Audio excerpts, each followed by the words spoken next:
क्या वाकई हजारों साल पहले मंदिर इसी वजह से बनाए गए थे? आखिर मंदिर बनाने की वजह क्या रही होगी? हमें क्यों आवश्यकता पड़ी होगी मंदिरों की?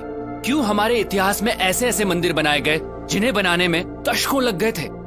दोस्तों, डिवाइन पावर को और इंटेंसिफाई रूप में पाने के लिए मंदिर बनाए गए। इसे यूं समझिए, जिस तरह साउंड वेव्स को कैच करने के लिए सेलफोन चाहिए, ठीक उसी तरह डिवाइन पावर को उसकी नेचुरल इंटेंसिटी में कैच करने के लिए चाहिए एक पावरफुल टूल, जो है मंदिर। एक तरह से यूं समझिए, कॉस्मिक कनेक्शन के लिए बनाए गए पावरफुल टूल है मंदिर।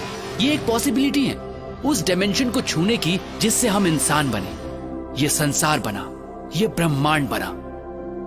और ब्रह्मांड में दूसरे आयामों से कनेक्शन बैठाने के लिए हमारे पूर्वजों ने न सिर्फ मंदिरों में डिवाइन स्ट्रक्चर स्थापित किए, बल्कि उन्हें कॉन्सिक्रेट यानी प्राण प्रतिष्ठित भी किया। प्राण प्रतिष्ठा मतलब मूर्तियों में जान आ जाना नहीं होता है दोस्तों, ये प्राण एनर्जी की तरह प्रतिष्ठित किए जाते हैं। जी हाँ, मूर्तियों को एनर्जाइज किया जाता है, और जब हम उन मूर्तियों के सामने बैठते हैं तो हमें वो एनर्जी महसूस होती है, हमें परेशानी का हल मिलता है, हमारा दुख दूर होता है और हम खुद को भगवान से जोड़ते हैं। ये सिर्फ उन डिवाइन एनर्जीज की वजह से होता है दोस्तों। ये एनर्जी आपका सिस्टम जब कैच करता है तो आपकी एनर्जी बॉडी अलाइंड होती है और आप पॉजिटिव फील करते हैं। जैसे हमें अलग अलग लोगों से पॉजिटिव और नेगेटिव वाइब्स मिलती हैं। देखिए दोस्तों, एनर्जी जो है वो आपके थॉट प्रोसेस से ड्राइव होती है और सामने वाला वही महसूस करता है। ठीक उसी तरह जब हम प्राचीन मंदिरों में जाते हैं तो हमें वहाँ की पॉजिटिव वाइब्स महसूस होती है। अगर आप अपनी एनर्जी के प्रति सेंसिटिव होंगे तो आप ये जरूर महसूस कर पाएंगे।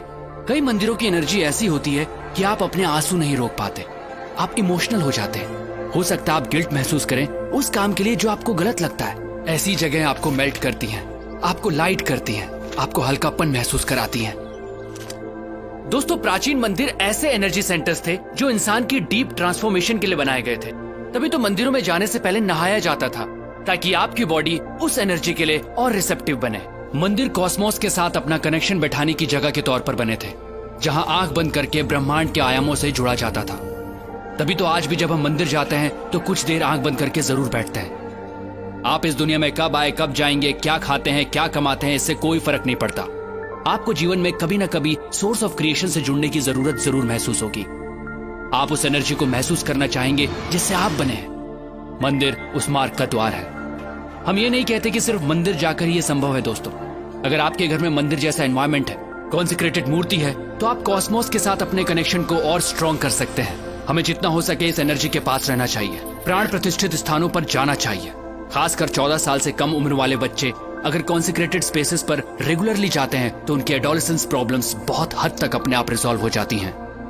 दोस्तों, मंदिर या कहिए कॉन्सिक्रेटेड स्पेसेस उस डायमेंशन से जुड़ने का द्वार है जहां से हमारी उत्पत्ति हुई है।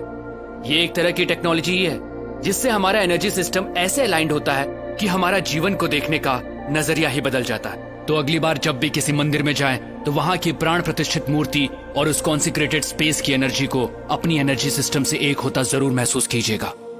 दोस्तों, सनातन धर्म सिर्फ धर्म नहीं है, ये एक सोच है, ये एक साइंस है जिसे हजारों साल पहले इवॉल्व किया गया था, जो इंसान को अपग्रेड करती है और आज भी ये उतनी ही एप्लीकेबल है। दोस्तों, इस मॉडर्न युग में हम बाहरी तौर पर बहुत बदल चुके हैं, लेकिन हमारे अंदर इंसान अब भी वही है और आज भी सनातन प्रैक्टिसेस और साइंस हमें अपग्रेड करने के लिए उतनी ही एप्लीकेबल हैं।